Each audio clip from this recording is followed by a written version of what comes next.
Hello Thomas, tu vas bien? Hello, comment ça va? Bah écoute, ça va super. En plus, aujourd'hui, on tourne cette vidéo un 14 juillet. C'est vrai. Je sais pas toi, mais moi ce soir, je vais aller voir les feux d'artifice. C'est... Alors, moi, éventuellement, je peux les voir du balcon. Moi, j'ai cette chance-là. Ah, mais alors moi, je peux les voir, mais vu que j'habite pas en hauteur, Hmm, c'est moins beau. Et pas loin de chez moi, il y a un beau parc. Donc hmm. je vais aller les voir, mais c'est pas le sujet de la vidéo. C'est vrai. Mais déjà, je souhaite quand même vous remercier parce que nos vidéos, elles fonctionnent de plus en plus. C'est vrai. Elles attirent du monde, elles vous aident. Donc franchement, nous, ça nous fait hyper plaisir. En plus, au début, je me rappelle, moi, j'hésitais à lancer un format comme celui-ci parce que déjà, il n'y a pas de montage. C'est un format beaucoup plus sur le fond que la forme. Et c'est vrai qu'aujourd'hui, on est quand même dans une ère où les gens, ils aiment la forme. Ils aiment quand c'est beau, quand c'est bien monté. Mais je sais qu'il y a une grosse partie des entrepreneurs, parce qu'on reste quand même des entrepreneurs, qui aiment le fond surtout. Et moi, je sais que je consomme, tu vois, des fois, je fais 2 heures de route, je mets un podcast, et en fait, c'est juste une discussion pendant 2 heures sur du business, sur du développement personnel ou d'autres sujets. Et en fait, moi, j'adore. Et c'est vrai que j'ai remarqué, il y en a de plus en plus qui aiment ce type de format et ça fait plaisir. Donc déjà, merci. N'hésitez pas, bah, du coup, à nous aider, parce que c'est vrai que c'est pas le type de contenu que YouTube adore, à liker, à commenter. Et justement, aujourd'hui, on va parler d'un truc qui peut justement faire référence à ce que je dis là, le fait de liker, commenter. C'est C'est ça. les erreurs, justement, qui plombent votre visibilité. Et moi aujourd'hui, bah, c'est vrai que je suis pas un expert YouTube, donc je fais par rapport à mes connaissances. Pour moi, liker, commenter, c'est vrai que ça donne de la visibilité sur YouTube, mais il y a des experts, je suis sûr, qui me diraient le contraire. Mais par contre, LinkedIn, nous, on connaît parfaitement. On sait qu'est-ce qui va améliorer la visibilité d'un post LinkedIn, qu'est-ce qui va attirer des clics, qu'est-ce qui va attirer des clients, qu'est-ce qui va faire qu'un post LinkedIn va faire beaucoup de vues, beaucoup de likes ou peu de vues, mais beaucoup de likes parce qu'il y a aussi le ratio, le taux d'engagement. Mais juste avant ça, en dessous de cette vidéo, il y a un lien. Thomas, je te laisse faire le geste comme d'habitude.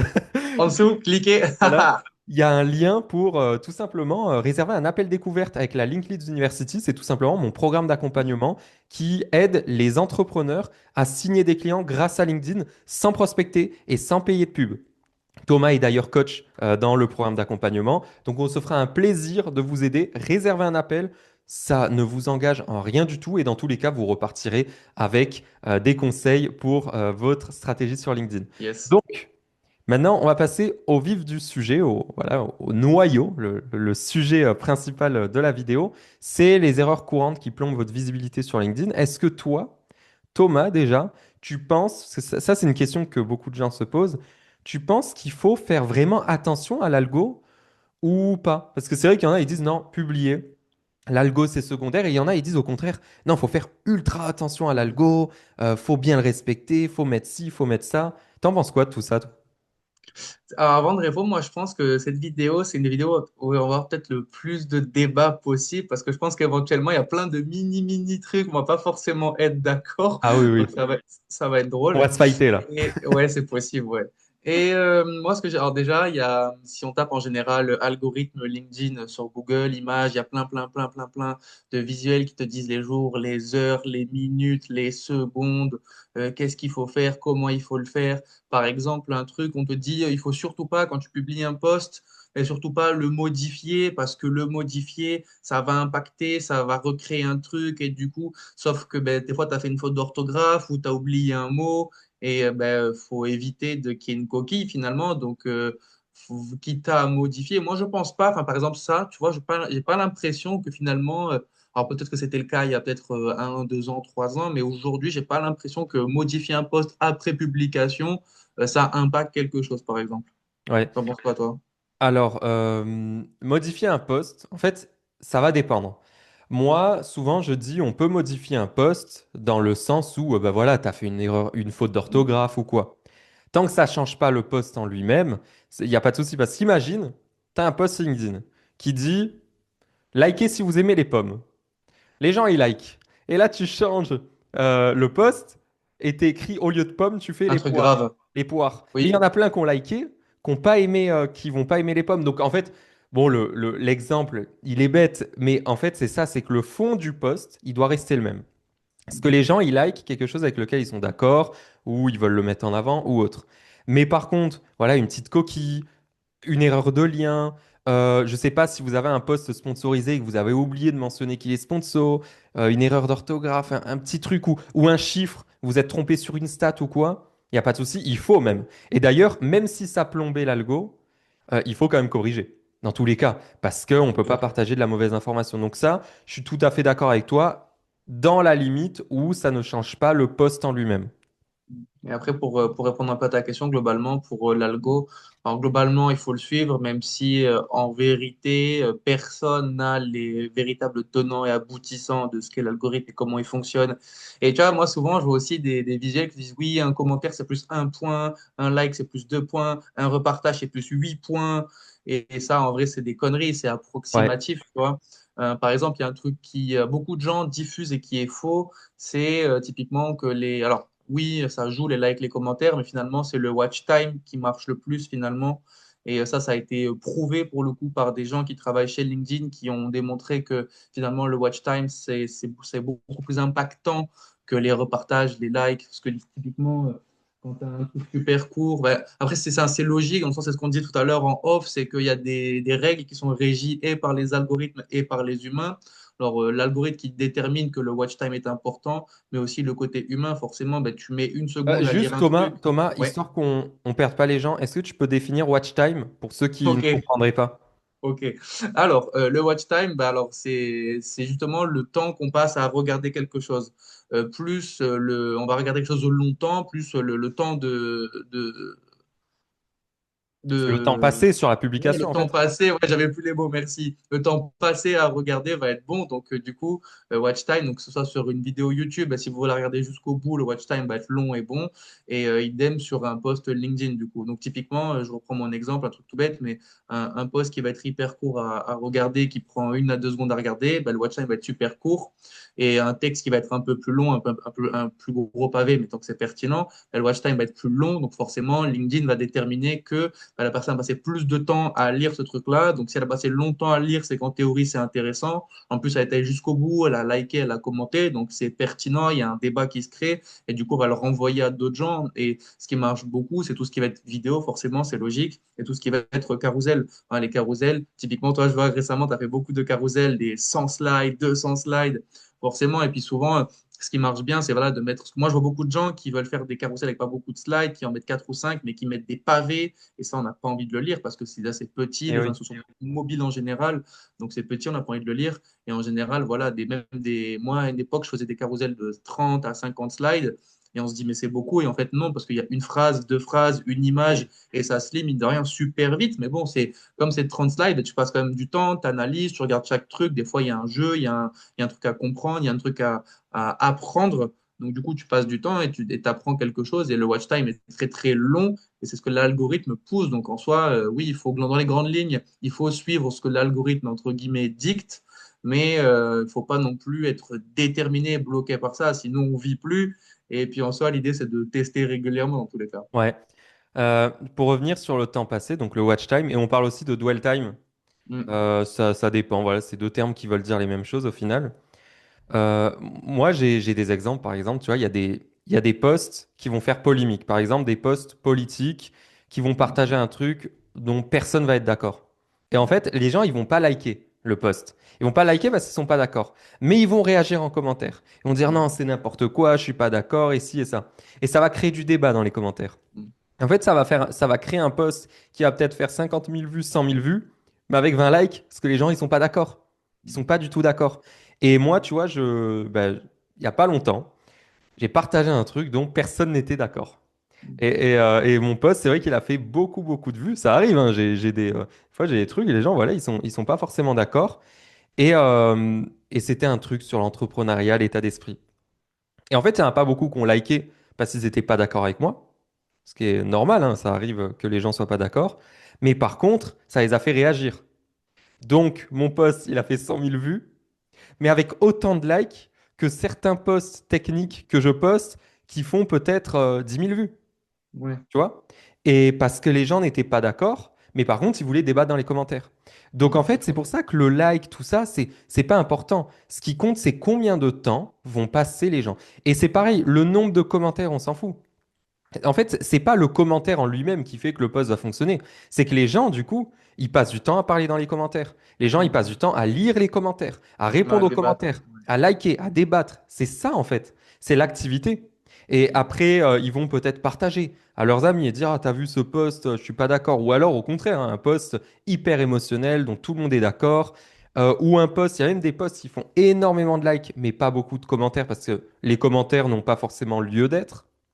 Donc, c'est pour ça que ça reste quand même hyper important de se dire, bah voilà, les likes, c'est bien, mais c'est pas ça qui fait que ton post a marché. Et moi, je dis souvent, le, le fait qu'un post a fonctionné, ça va dépendre de l'objectif du post. Par exemple, ton post, il a comme objectif de convertir sur ton offre. Ce que tu veux, c'est le nombre de clics. C'est pas le nombre de likes. Donc, si ton, enfin, le nombre de clics sur le lien que tu as partagé dans la publication. Si ton post a fait 20 likes, mais qu'il a fait 100 clics sur ton lien, bah, il a fonctionné. Alors que Clairement. s'il a fait 100 likes, mais que 10 clics sur ton lien, il n'a pas fonctionné. Donc, en fait, des fois, ce qu'on cherche, c'est pas le like, c'est pas le commentaire, c'est le clic sur notre lien Calendly pour réserver La un appel. conversion. Ouais, c'est la conversion. Et c'est pour ça que dire, ouais, je vais vous apprendre à faire un post qui fonctionne, ça veut rien dire parce que c'est plutôt, je vais vous apprendre à faire un post qui va convertir votre audience en client, par exemple. Ça, c'est spécifique. Mais il n'y a pas de post qui fonctionne ou qui ne fonctionne pas. Parce que moi, je connais énormément de gens qui font des posts qui font pas beaucoup de likes, mais qui convertissent énormément. Et d'ailleurs, il y en a qui arrivent à faire les deux, qui arrivent à faire beaucoup de vues et des fois beaucoup de conversions. Mais ils continuent à faire des posts qui font pas beaucoup de likes de temps en temps parce qu'ils savent que c'est ça qui convertit. Et moi aussi, moi sur mon profil LinkedIn, je sais qu'il y a des posts, je sais qu'ils vont faire beaucoup de likes, mais qui vont pas apporter beaucoup de clients. Et des fois, je poste un petit truc, je sais qu'il va pas faire beaucoup de visibilité, mais par contre, c'est lui qui va m'apporter du chiffre d'affaires. Donc en fait, c'est pour ça que c'est hyper important et qu'on ne peut pas juger à la vitrine si un post a fonctionné ou pas. La seule personne qui peut juger, c'est la personne qui l'a écrite. Est-ce qu'il a atteint mon objectif? Si ton post, c'était de lever des fonds pour ta boîte et qu'il a fait, je sais pas moi, 500 vues, 20 likes, mais dans ces 20 likes, il y avait un investisseur qui a mis de l'argent dans ta boîte, Ça suffit. le Ça post, il a suffit. fonctionné. Ça Il a suffit, c'est fonctionné, clair. il a rempli son objectif. C'est clair. Donc, c'est pour ça que c'est important. Et des fois, l'objectif, c'est de faire des vues. C'est de faire des vues, c'est de faire des likes pour aller chercher un maximum d'audience. Donc là, dans ce cas-là, oui, ça va être les likes et les commentaires. Et les vues aussi.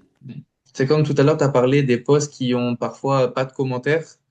Et c'est l'une des erreurs pour moi que je vois souvent sur ces gens-là, c'est que ils font pas de call to conversation, qui poussent pas les gens, avec il n'y a pas de questions au final, parce que le post, voilà, s'arrête, ils ont dit ce qu'ils avaient à dire, et il n'y a pas de, alors souvent la question bateau, c'est toi, qu'est-ce que tu en penses? Voilà, on évite de dire ça, on dit autre chose, mais on essaie de rebondir sur, bah voilà, sur le sujet qu'on vient de traiter. Est-ce que toi tu fais comme ça? Ou est-ce que toi, tu as l'habitude de faire ci? Ou est-ce que ça t'est déjà arrivé de faire cette erreur-là? Ou est-ce que tu penses faire comme ci? Peu importe. Et du coup, ça pousse les gens à répondre souvent. Et il y a beaucoup de posts qui ne le font pas, qui racontent ce qu'ils ont à dire, qui s'arrêtent. Et en fait, tu lis ton truc et t'as pas forcément, comme c'est bête, mais on est dans un monde du tout de suite. Et s'il n'y a pas vraiment l'info, la question, parfois on est là, on dit, bon, bah, c'était cool, je like et puis je m'en vais. Et ces gens-là, ils s'étonnent de, oh, ça, j'ai eu 10 likes, 15 likes, 20 likes, mais il n'y a personne qui a commenté, je comprends pas pourquoi. Ou alors, des fois, si ils ont posé une question, mais la question était tellement bateau ou pas intéressante ou pas pertinente que finalement, ben, pareil, pas de commentaires. Donc le but, c'est vraiment d'avoir, voilà, pour revenir au thème de la vidéo, ouais, ce qui plombe forcément ces publications-là, par exemple, c'est justement d'avoir soit pas de call to conversation, rien qui pousse l'audience à réagir, ou alors quelque chose qui est tellement bateau générique, qui est pas pertinent et que les gens n'ont pas forcément envie de répondre. Donc, du coup, ouvrir le débat et être un peu plus précis sur ce qu'on demande pour pousser les gens à interagir et à répondre en commentaire, par exemple. Ouais. Moi, tu vois, il y a une mode sur LinkedIn que je suis pas du tout. Et ça fait longtemps, hein. Ouais. Et c'est les posts qui terminent par «Et vous? Êtes-vous d'accord avec si?» Oui, Et mais c'est vous? ce que je viens de dire, c'est les Voilà. trucs un peu bateaux, ouais. Voilà les trucs bateaux. Et en fait, tu te dis, mais quelle est la plus-value à ton lecteur de répondre à cette question par oui ou par non? Il y a aucune valeur. Et c'est pour ça que moi, je termine mes posts en général par une phrase Ouais, impactante. C'est même pas une question. Et en fait, les posts LinkedIn, d'ailleurs, je vais vous donner un petit conseil gratuit, là. Quand les gens ils rédigent leurs posts LinkedIn, en général, ils font quoi? Ils mettent toute leur énergie sur la rédaction d'une accroche. Ensuite, ils rédigent le post, ils mettent un visuel et publient. Alors qu'un post, il est séparé en trois parties. Il y a l'accroche, il y a le contenu et il y a la dernière accroche. L'accroche de fin, en fait, la dernière phrase qui doit faire terminer le lecteur sur un pic Ouais, émotionnel un assez fort. questionnement. Tu vois? Parce que si au début, quand il voit l'accroche, il est hyper excité, le lecteur. Et puis plus il descend, plus il descend, plus il descend, plus ça se lisse, il va pas répondre. Alors que si à la fin on renvoie un coup de poing, ah là les gens ils vont commenter, ils vont liker et tout ça. Donc en fait, un post n'a pas qu'une accroche, il en a deux. Et moi, ce que je dis souvent même, et c'est comme ça que je pense mes posts LinkedIn, c'est que chaque ligne est une accroche vers la ligne suivante. Et en fait, chaque ligne de votre post LinkedIn doit être pensée comme une accroche de post LinkedIn. Et quand vous avez compris ça, vous savez que chaque ligne va amener à la ligne d'en dessous et donc va l'amener jusqu'à la fin. Et à la fin, justement, on veut des likes, des commentaires, des partages et tout ça. Et c'est comme ça que je Mais rédige mes postings en général. ça me fait penser à un truc, je sais plus si c'est toi qui m'en as parlé, mais ou alors j'ai entendu ça ailleurs, c'est que justement, souvent les accroches de poste, ça fait penser un peu soit à une affiche de film, soit à une bande-annonce de film. C'est toi qui m'en as parlé de ça ou pas du Ouais. tout? Ouais, Alors, je sais pas si c'est moi qui te l'ai dit directement, mais en tout cas, oui, c'est ce que je pense totalement. En fait, les accroches d'un... En fait, l'accroche d'un post, c'est pour vendre le post au final. Comme sur Amazon, voilà, on check, on regarde. Par exemple, je veux un aspirateur, je vais écrire aspirateur, je vais regarder le titre des aspirateurs. S'il y a un truc qui m'attire, par exemple, alors je sais pas du tout, mais un truc robot, automatisé, truc, et que je clique dessus, c'est d'abord l'accroche qui m'a attiré. Et moi, je clique sur voir plus. Comme le post LinkedIn. Si l'accroche nous attire et que le visuel, c'est ça, on n'en parle pas assez, mais le visuel, c'est une accroche, hein. Le ouais, visuel bien du sûr. post LinkedIn, c'est ce qui va stopper le scroll, qui va nous arrêter. Ensuite, on lit l'accroche, on clique sur voir plus, ou on passe au post suivant si l'accroche nous a pas intéressé.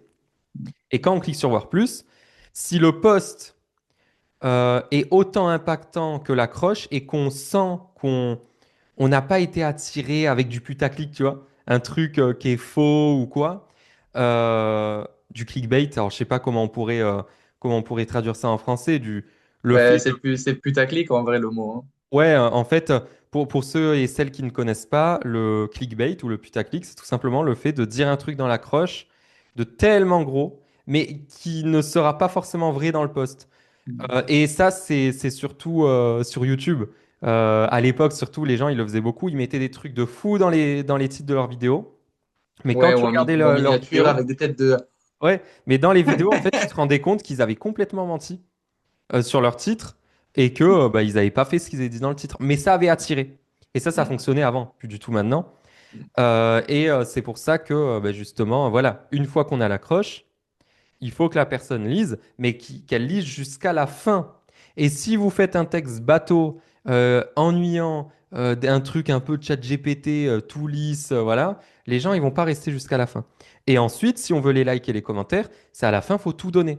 Faut y mettre vraiment un max d'émotion. Alors, je dis ça, mais c'est théorique encore une fois, parce que des fois, il y a des gens, ils vont liker et commenter dès le début du post.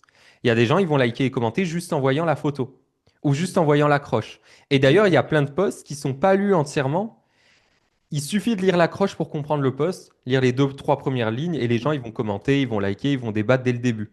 Donc, ça dépend. Mais de manière générale, voilà, il faut quand même faire en sorte de, faire en sorte que ça va être liké et commenté, tout simplement. Et tout à l'heure, tu as parlé voilà, que la photo aussi, c'est une accroche. Parfois, moi, ça m'arrive aussi de pas forcément lire un post, mais typiquement, récemment, il y a un photographe que je connais sur LinkedIn qui a fait des visuels IA en se mélangeant lui avec des figures iconiques du cinéma. Typiquement, il a fait un post avec, tu vois, le film Léon avec Jean Reno. Non, pas du tout. Bon, bah, c'est un film assez connu.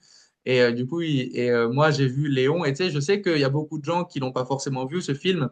Et de la peur des gens répondent au poste. Et moi, j'ai vu Léon, j'ai écrit Léon! Et du coup, il m'a dit, ah, tu l'as. Tiens, et ces gens, ils sont contents que tu aies remarqué ce clin d'œil-là en général. Donc, moi, ça m'arrive parfois souvent de voir, ou alors la personne s'habiller d'une certaine façon, ou même une fois, je t'avais vanné, c'était en plein hiver, et tu avais mis une photo de toi en short. Et Oui, j'avais dit, et je t'avais dit, alors, comme ça, il fait beau chez toi, ou enfin, la photo est datée sûrement de je me l'été, quoi. rappelle. Ouais, je me rappelle. C'était dans mes bureaux, j'étais en short et c'était une photo que j'avais fait en été, je me rappelle. Ouais, voilà. Donc forcément, des fois, ça m'arrive aussi de réagir uniquement à la photo sans avoir lu le post. Et Ouais, mine de rien, le créateur, la personne qui reçoit ce commentaire, ben, elle est contente parce que ça change, c'est ouais. différent de ce qu'elle a écrit et ça permet de créer un autre débat. Donc c'est plutôt cool. Ah oui, clairement, de toute façon, il n'y a pas de règle hein, dans le fait de réagir. Est-ce qu'on like, est-ce qu'on commente, est-ce qu'on repartage et tout. Et d'ailleurs, en parlant de plomber Mm. les résultats d'un post LinkedIn, enfin même des résultats généraux sur LinkedIn, parce que là, c'est vrai qu'on s'est beaucoup concentré que sur le post en lui-même. Mais en fait, il n'y a pas que ça. Il va y avoir le fait de pas du tout répondre à ses commentaires. Ça Mm. plombe clairement la visibilité. De pas répondre à ses messages privés. Les gens, ils se rendent pas compte, mais le fait de répondre aux messages privés, bah déjà, ça active le compte LinkedIn.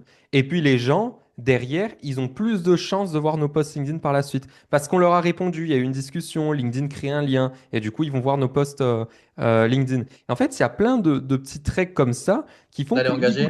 mi bout à bout, en fait, c'est simple. C'est simple, c'est que des petites règles simples, mais mis bout à bout, au final, ça augmente quand même largement les chances pour un poste de fonctionner.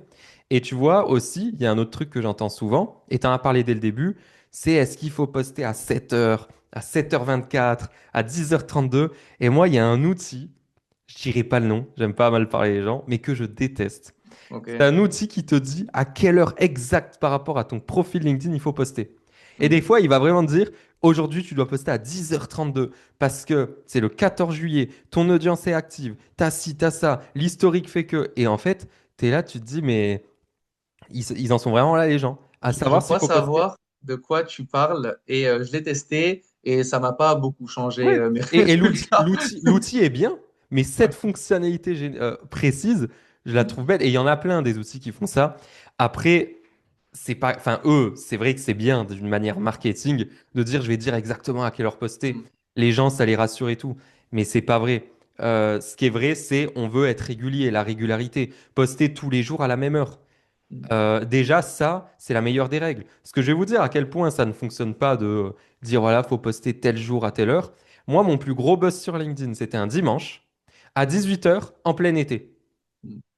Et n'importe quel expert LinkedIn, Ouais, va te dire que c'est le pire moment pour ouais, publier. dirait ne plus, l'été, ça marche pas, le week-end encore moins, et Et en en plus, plus, c'est le le soir à soir. 18h. Il n'y a rien qui va. Voilà.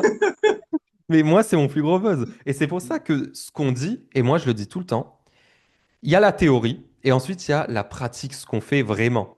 Et c'est vrai qu'en général, ce que je dis aux gens, c'est quand les gens ils me disent, Léo, tu me conseilles de publier 2 fois, 3 fois ou à telle heure, je dis juste publie. Déjà, si tu publies, même si c'est à la mauvaise heure, tu auras publié. Vaut mieux publier que rien publier. Donc déjà, publie. Ensuite, moi je trouve vraiment la vraie règle à respecter sur LinkedIn, et j'ai déjà dit, c'est la régularité. Si vous publiez à chaque fois à la même heure et les mêmes jours, par exemple le lundi, mercredi, samedi à 8h30, bah, c'est vrai que ça va créer un rendez-vous. Et là, c'est même pas une question d'algo. C'est les gens, ils vont avoir l'habitude que le lundi, le mercredi et le samedi, vous avez posté à 8h30. Donc ça, c'est une vraie règle que je trouve vraiment, je pense, applicable un peu partout. Comme les gros youtubeurs d'ailleurs, hein. Ils vont publier le samedi à 11h, Ouais, faire un voilà, par rendez-vous. exemple. Et tu sais, j'ai vu quoi moi récemment et je me suis dit que c'était pas bête finalement. Comme Mhm. maintenant, là, depuis 2 3 ans, on peut programmer des posts et on s'est programmé par quart d'heure. On peut poster à 8h15, à 8h30, à 8h45, enfin bref. Et du coup, j'ai vu quelqu'un qui avait dit que c'était pas une mauvaise idée finalement de publier. Alors, du coup, c'est à la main pour le coup, mais par exemple, au lieu de publier à 8h15, ben, publier à 17 ou 18 ou 19. Parce que entre 15 et 30, ben, il n'y aura pas de post, tu vois. Ouais. Et du coup, de poster à ce moment-là, ben, quand les gens ils vont actualiser, il y aura moins de concurrence dans les posts qui vont se arriver dans l'actualité finalement. Donc j'ai vu ça, j'ai dit, ah ouais, c'est pas bête, tu vois, parce que t'en penses quoi de ça? Alors ça, c'est pas bête. Ça va permettre de récupérer quelques petits likes au début. Ouais, ouais. Ça va pas non plus faire en sorte que le Ouais, post un gros fonctionne à fond. changement, ouais. Mais c'est vrai que ça peut en avoir un impact. Moi, par exemple, c'est vrai que j'ai remarqué que quand je publie à 7h50 au lieu de 8h, Mhm. c'est vrai que 8h, les gens, ils publient énormément. De toute façon, les heures rondes, 8h, 9h, 10h, les gens, ils publient. Ou 9h30, tout ça. Mais il y en a peu qui publient à 7h50. Tu vois? 8h10, il y en a peu. Donc, c'est juste ça. C'est juste qu'en fait, c'est des heures qui sont moins prises que les autres. Et du coup, bah, les gens qui vont nous voir les 10 premières minutes ont plus de chances de nous voir parce qu'on est le seul à avoir posté, entre Ouais, c'est guillemets, à ça, ce ouais. moment-là. Mais là qu'on dit ça, du coup, tu as tout LinkedIn France qui va poster à 8h10 ou à 7h50. Ouais, en vrai, enfin, c'est pas un hack, mais se trouver encore là, c'est encore une niche, tu vois, une niche d'horaire où il y aura moins de monde, hein. C'est un peu comme dans tout, hein. Tu Ouais, vas trouver l'endroit où il y a moins de monde, et c'est peut-être l'endroit qui va faire que ça va peut-être un peu décoller. Tu vois, tout à l'heure, tu parlais de buzz. En soi, si buzz il doit y avoir, buzz il y aura. En soi, si tu dois vraiment buzzer et que ça marche, ça marchera. Tu vois, toi, t'as publié au pire moment, pire période de l'année, pire heure, pire jour, pire créneau, et ça a quand même marché. Donc, ouais. je pense qu'un Et post, il doit vraiment marcher, ça marchera. il y a ça, mais il faut quand même prendre en compte qu'il y a un gros facteur aléatoire. Mm. C'est qu'un post, on peut le publier et qui ne fonctionne pas du tout. On peut le copier-coller, le republier le même la semaine suivante, le même jour à la même heure, et il peut buzzer. Alors, tu sais quoi, genre, peut-être qu'on va pas être d'accord sur ça, mais moi, j'ai vu que beaucoup, il fallait éviter, tu vois, moi, typiquement, je recycle des posts des fois, mais tu sais, je les modifie, je les adapte et puis je les change en soi. Mais de republier le même truc mot pour mot, j'ai vu que, tu sais, LinkedIn captait que tu t'auto-plagiais et que justement, il détectait le même texte et qu'il allait t'impacter, que tu allais moins marcher sur ça. T'en penses quoi? Ah non, moi, Ah vraiment, ouais? je l'ai Ok. fait. Je l'ai fait, tu vois, même mes carousels et tout. Et un post qui buzz peut Mm. être un post qui va rebuzzer. Alors, je ne les publie pas à une semaine d'intervalle, Mm. mais reposter une publication, ben, quand j'ai un post qui buzz, je le publie un mois après, il va rebuzzer. Pourquoi? Mm. Parce que déjà, il y a plein de gens qui vont nous découvrir, Ouais. de nouvelles personnes. Ensuite, il y en a que la plupart, ils se rappellent même plus. Quand tu es sur TikTok que tu scrolles, va me dire une heure après toutes les vidéos que tu as scrollées, tu vois, tu t'en rappelles même plus. LinkedIn, c'est pareil, les gens, ils consomment tellement de contenu qu'ils se rappellent plus. Et tu vois, je dis souvent, c'est comme un artiste. S'il écrit une musique et que elle fonctionne bien, il va faire une tournée de concert. Il va refaire une tournée, les mêmes personnes vont revenir et vont reconsommer cette musique parce qu'ils ont adoré. Et Ça me donc fait penser à quoi? ça c'est le côté un petit peu humain. Et après, sur le côté algo, alors je sais pas, est-ce que c'est vrai, est-ce que c'est pas vrai que LinkedIn fait ça? En tout cas, moi et les personnes, mes clients que j'ai pu tester, on n'a jamais vu d'impact. Et j'ai même des posts qui ont buzzé, qui ont encore plus buzzé par la suite. Mais ça, on pourra faire une vidéo spéciale sur le recyclage de publications, Mm. parce que je pense qu'il y a beaucoup à dire. Et moi, euh, des fois, les gens, ils se rendent pas compte à quel point euh, moi, ça m'a beaucoup aidé et ça m'a permis de générer énormément de leads parce que dès que j'ai un post qui fonctionne, qui rapporte des leads, je le Ouais. republie un mois plus tard. Et dans la Mm. formation, d'ailleurs, j'ai appelé ça la vache à lait. Ouais, C'est ok, quand tu ouais. as un post qui te génère des leads, ben reposte-le tous les mois jusqu'à ce qu'il ne fonctionne plus. Et par contre, tu peux aller changer un petit truc. Tu Ouais, vois, c'est-à-dire tu modifies pas rien, tu modifies un petit peu, c'est ça? alors, ça m'est arrivé de rien modifier. Ah ouais, Ça ok. fonctionne. Mais des fois, quand j'ai un post qui a bien marché, mais je sens que je peux faire mieux, je vais changer un Ouais, ok. truc, Ok, une ouais. couleur, un mot, tu vois. Donc, Mm. c'est plus pour l'améliorer que pour le changer pour l'algo, tu vois. Tu voulais dire Mm. un truc à un moment? Ouais, parce que justement, tu as parlé d'art, ça m'avait pensé à un truc et ça, c'est complètement dans le thème de ce qu'on raconte, c'est que tu as parlé d'artistes qui refont les mêmes musiques. Typiquement, je te prends l'exemple de, tu as dû le voir passer, mais Maître Gims, Ouais. qui s'auto-plagie de musique en musique. Et il y a les gros hits qu'il a fait récemment. Si tu regardes, il y a beaucoup la mélodie, elle est similaire, il y a beaucoup de choses qui se ressemblent. Et là, tu vois, je pense que ça va encore revenir par rapport à ce qu'on dit, mais de s'auto-plagier, à un moment, les gens s'en rendent compte. Tu vois, si c'est trop rapproché et trop similaire, les gens s'en rendent compte et les gens en ont marre, tu vois. Et c'est ce qui lui est arrivé. Ouais. Une des dernières musiques, ils ont dit, mais attends, c'est pareil qu'il y a deux musiques, arrête tes conneries, tu vois. Ouais, mais tu vois, c'est... En fait, ça y va, je pense, dans certains domaines et avec certaines personnes, Mm. s'il n'y a pas de plus-value, tu vois. Mais par exemple, nous qui jouons aux jeux vidéo, Mm. euh, alors j'y joue pas du tout, j'aime pas, mais FIFA. Tous Ouais. les ans, ils sortent le même jeu, copier-coller, avec quelques petites features qui changent, des petits, tu vois. Et en fait, alors moi, j'ai jamais compris le truc, mais je sais que les fans, ils consomment, ils reconsomment, ils re-reconsomment, tu vois.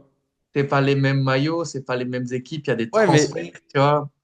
Ouais, mais alors dans ce cas-là, la musique, c'est pareil. Il y a des petits changements, c'est pas le même endroit, c'est pas la même qualité. Tu vois, enfin, c'est Ouais. pour ça que je pense que ça va vraiment dépendre de l'audience, de l'objectif. Tu vois, c'est comme une pub. Une pub, on dit que quelqu'un, doit voir la pub au moins 7 fois avant de consommer le truc sur la pub. Alors là, au débat, il y en a plein, ils disent non, moi, la pub, ça fonctionne pas sur moi. Si ça fonctionne sur tout le monde, c'est juste que c'est inconscient. Quand Mm. la journée, on est sur une autoroute et qu'on voit une pub, notre inconscient la voit. Quand on va aller dans le supermarché le soir, automatiquement, on va associer ça au moment qu'on a passé. Si dans la voiture, on a passé un bon moment, bah, automatiquement, la marque, elle va nous rappeler un bon moment. Si, je sais pas, tu as bu un Coca dans une période où tu étais dépressif, bah, automatiquement, ton Coca, il va te rappeler des choses dépressives. Et c'est pour ça que souvent, il y a des marques, là je pars complètement dans un autre sujet, mais c'est pour introduire l'autre sujet. Mm. Il y a des marques, souvent, tu vois, des marques de notre enfance. On Oui. n'aime pas forcément le goût, on se dit, mais comment on aimait, mais c'est un petit peu, tu vois, c'est la nostalgie et tout. Ouais, c'est Et moi, ça, il y a ouais. des trucs que je consomme des fois, et pareil, là, je suis en train de, bah, je te l'ai dit, de rejouer à des jeux vidéo dont je jouais il y a 20 ans, il y a 10 ans, Mm. 10 ans plutôt, pas 20 ans. À 20 ans, j'étais un peu jeune. Et en fait, ils sont moches. Je les aime. Non, mais c'est vrai. Ouais, il y a une Mais nostalgie, mais il y ouais, a c'est ce clair. truc où ça me Mm. rappelle les moments d'avant, tu vois. Et c'est comme tout. Et ouais, il y a plein de choses. Et tu vois, c'est comme moi, quand j'étais petit, j'allais à la pêche avec mon beau-père. Et en fait, je déteste la pêche, mais ça me rappelle ce moment, tu vois, de... Donc en fait, c'est pas que j'aime pas. Oui, j'aime Mm. pas pêcher, je déteste, mais ça me procure des émotions. Bon, j'y vais pas, mais je sais que, tu vois, ça me rappelle des bons souvenirs. Et donc ça, c'est pareil avec la pub. Tout ça pour dire que les pubs, on voit les mêmes tous les jours, des fois pendant des années. Tu vois, la pub Carglass, là. Carglass Mm. répare. Ben, en fait, ça, on l'a vu, on l'a revu, on l'a revu, on l'a Ouais, c'est revu. clair. C'est clair. Et c'est presque, en fait, les gens, ils aiment parce que maintenant, c'est la petite Ouais, musique. un jingle, ouais, c'est clair. Et pour les posts LinkedIn, je pense que c'est pareil, mais à condition vraiment qu'il y ait une plus-value. Tu vois? Mm. Je vais donner C'est comme. l'exemple sur YouTube. Imagine sur YouTube, demain, un gros créateur ressort la même vidéo toutes les semaines, ça va pas marcher. Ouais, c'est Il fait clair. du divertissement. Mais Après, tu vois, je te prends un exemple, typiquement, si on regarde Squeezie qui fait son concept de devine l'intrus, tu vois, c'est la même ouais, vidéo. voilà, Après, c'est juste que c'est des invités différents, mais exactement. le concept, tu vois, que c'est ce que tu as dit tout à l'heure, en fait. Tant que ça fonctionne, continue jusqu'à ce que ça fonctionne plus, Ouais. en fait. Donc, ça aura Et son moi, effet. tu vois, et tout le monde, hein, il y a des films, des classiques qu'on voit et revoit toute notre vie. Parce que bah, la première fois qu'on l'a vu, on a vécu un truc qui fait que ça nous rappelait des bons souvenirs, ou alors parce qu'on l'a adoré, et on va le voir, le revoir. On connaît le film, on le Mm. revoit parce que ça procure une émotion. C'est clair. Et bon, les posts LinkedIn, je vais pas dire, mes carousels, ils procurent pas une émotion particulière aux gens, mais s'ils ont aimé une fois, ils vont l'aimer une seconde fois. Mm. Mm. Surtout quand c'est des carousels de 200 pages. Personne Ouais. consomme 200 pages. Tu sais, c'est comme moi, comme je t'ai dit, il y a 2 3 ans, quand je me suis lancé sur LinkedIn, toutes les semaines, je faisais un gros carrousel où je parlais voilà, de marketing, mais un concept très précis. Par exemple, les couleurs, par exemple, la shrinkflation, c'est quand, par exemple, je te prends les biscuits Prince, ben, il y a 15 ans, mais ils étaient un tout petit peu plus grands.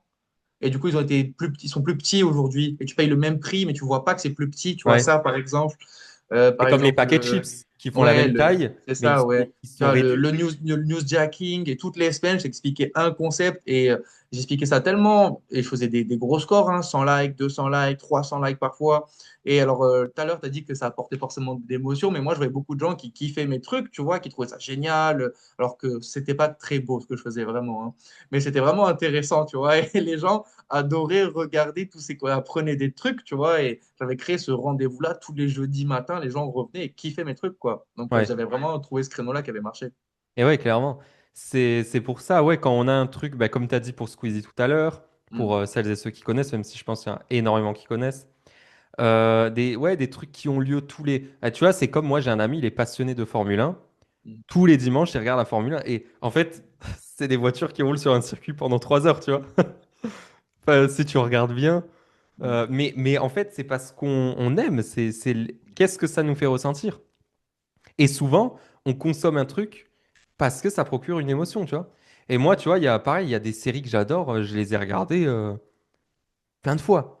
Pourtant, c'est des Tu vois, séries, c'est plusieurs en épisodes. général, on a peur de l'inconnu et on préfère regarder un truc qui nous rassure qu'on connaît que de risquer à regarder quelque chose qu'on connaît Ouais. pas et perdre du temps et perdre de l'amour pour ce qu'on fait. Donc, du coup, on préfère se rassurer et regarder 20 fois le même premier film qu'on connaît que regarder un nouveau truc Exactement. qu'on ne sait pas C'est finalement. c'est comme au restaurant quand tu y vas et tu prends la même chose alors que tu pourrais découvrir plein de trucs. Et je dis pas que c'est bien, le mieux c'est de découvrir. C'est Mais clair, on veut rester dans notre zone de confort, on va dire, c'est bon, ça clair. c'est que j'aime, je vais le prendre, je serai pas déçu. Donc C'est ça clair. c'est important. Dites-nous dans les commentaires si vous c'est pareil, bah, normalement c'est pareil, mais Mm. dites-le si vous aussi bah, ça vous arrive de revoir des films, même si vous connaissez parfaitement, et bah, du coup que ça va vous reprocurer une émotion. Est-ce que ça vous dérange aussi? Dites-le honnêtement. Quand vous voyez des créateurs ressortir les mêmes concepts, les mêmes vidéos, moi je connais des créateurs sur LinkedIn, ils recyclent vraiment de manière assez hard pour le coup. Moi je le fais, je suis gentil sur ça. Donc ouais, dites-le dans les commentaires. Cette semaine, Thomas, mais je le savais, en fait le sujet il était trop intéressant. Bah, on a bien dépassé le temps et j'ai fait exprès de pas le dire parce que d'habitude, je veux que ça tienne 30 minutes. Mais là, Mm. c'est tellement intéressant comme sujet et ça pourrait durer encore 2 heures, C'est très clair. franchement. C'est pour ça, peut-être, on fera une partie 2. Si dans les Peut-être, ouais. commentaires, vous voulez qu'on fasse une partie 2 et qu'on dévoile nos secrets qui nous font que, bah voilà, on peut augmenter les chances d'un post LinkedIn pour fonctionner, une vidéo, un carrousel, etc., bah dites-le nous dans les commentaires et aussi bah, qu'ils n'oublient pas de réserver leur appel. C'est C'est clair. gratuit, ça ne vous engage en rien. Si on peut vous aider, bah, on vous présentera la LinkedIn University pour vous aider à trouver des clients grâce à LinkedIn. Et puis si on voit que c'est pas fait pour vous, que c'est pas adapté à votre domaine, bah, on vous donnera les bons conseils justement pour continuer de votre côté. Mais c'est important, faites-le. Voilà, ça vous engage en rien et c'est surtout que dans tous les cas, on le sait, en général, notre succès commence quand on va faire le premier clic, en fait. Il faut un C'est clair. clic des fois pour C'est clair. démarrer le succès. Tout à l'heure, tu as parlé de zone de confort, qu'on veuille y rester. Ben, sortez de la zone de confort, Voilà, tentez, allez à l'aventure et on verra bien ce qui se passe. voilà, exactement. En tout cas, merci Thomas et merci à celles et ceux qui vont liker cette vidéo, qui vont commenter. N'hésitez pas à alimenter le débat dans les commentaires. Vous avez le droit de ne pas être d'accord avec nous. On n'est pas en dictature, vous inquiétez pas. Donc, si vous n'êtes pas d'accord, au contraire, on pourra continuer le débat dans les commentaires. Moi, je prendrai du temps pour venir vous parler dans les commentaires. Et puis, ben, on se retrouve la semaine prochaine. J'allais dire bon 14 juillet, mais bon, ce sera pas posté aujourd'hui. Donc, j'espère que vous avez passé un bon 14 juillet. Dites-le moi dans les commentaires aussi. Et puis, on se retrouve sur LinkedIn. À très vite et merci tout le monde. C'est clair. Ciao.